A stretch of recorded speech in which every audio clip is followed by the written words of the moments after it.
It's you again. You're probably wondering why I've got this birdhouse with me. Well, did you know that Hofstra has a bird sanctuary on campus? No? Well, that's probably not too surprising since it isn't always accessible to students. We took a trip down to the sanctuary to try to get some answers to the mystery and learn more about this unique aspect of campus. I think it would be a much sadder, much more boring, bland world if we didn't have birds.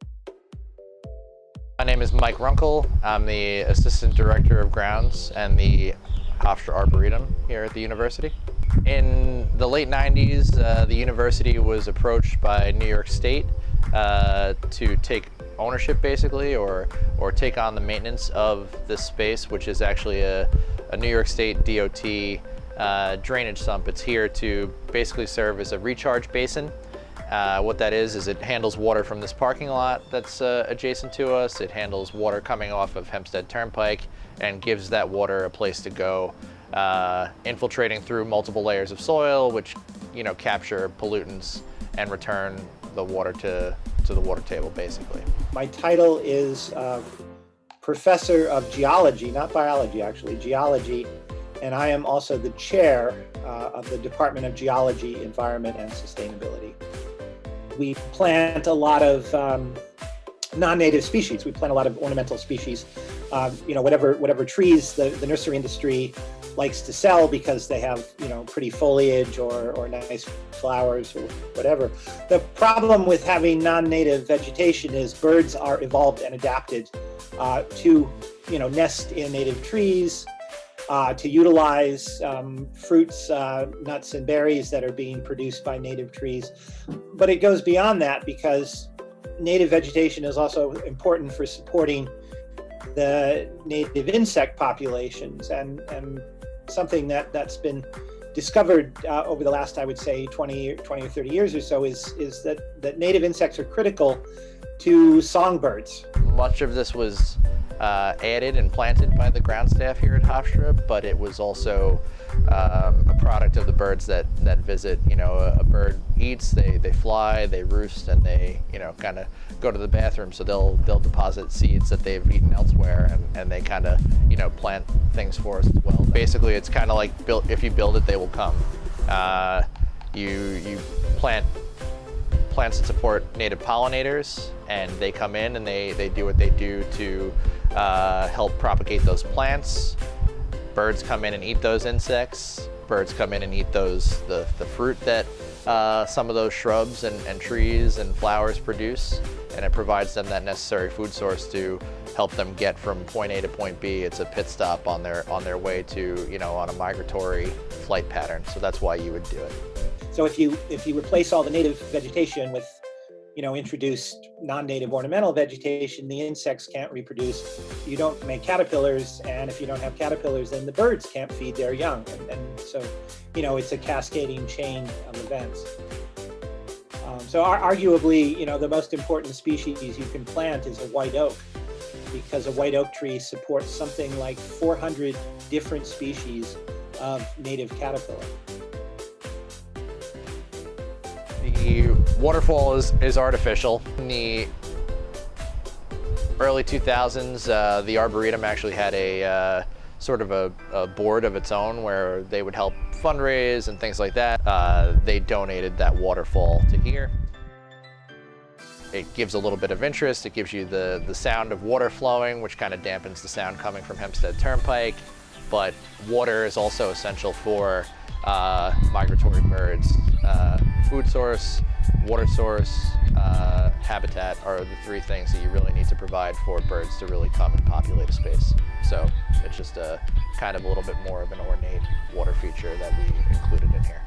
It is a bird sanctuary, and that monument was basically built kind of in recognition of the committee of people that made this initial project of forming this DOT drainage sump into a bird sanctuary here at Hofstra.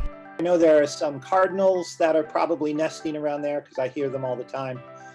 I've seen blue jays, I've seen starlings, I've seen some goldfinches around the sanctuary, ducks, and then a small wading bird that I don't know my wading birds very well, but I think it was some kind of sandpiper. A Hofstra staff member, a representative, it could be myself, it could be a groundsman. We've had athletic coaches bring teams in here to donate time. We've had student projects in here where a professor comes in, and oftentimes we will do that by appointment. Otherwise, if there's kind of an ongoing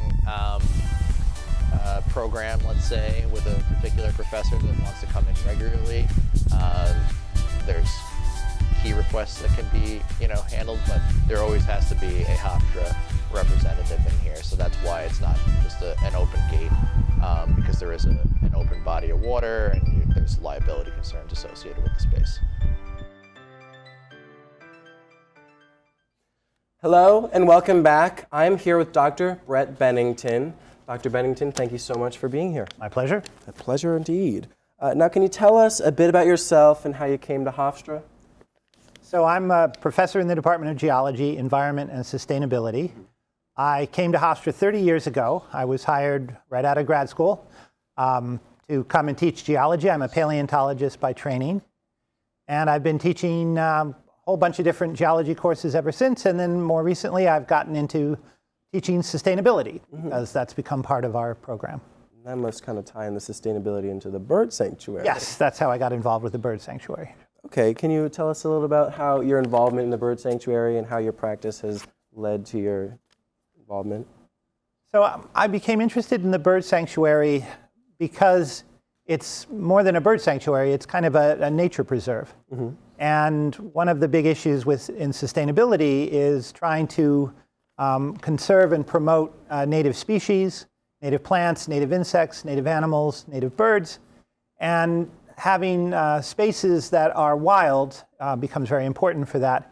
And so when I first saw the bird sanctuary, I thought, wow, this is like a little oasis of wildness in the middle of the suburban wasteland of Nassau County.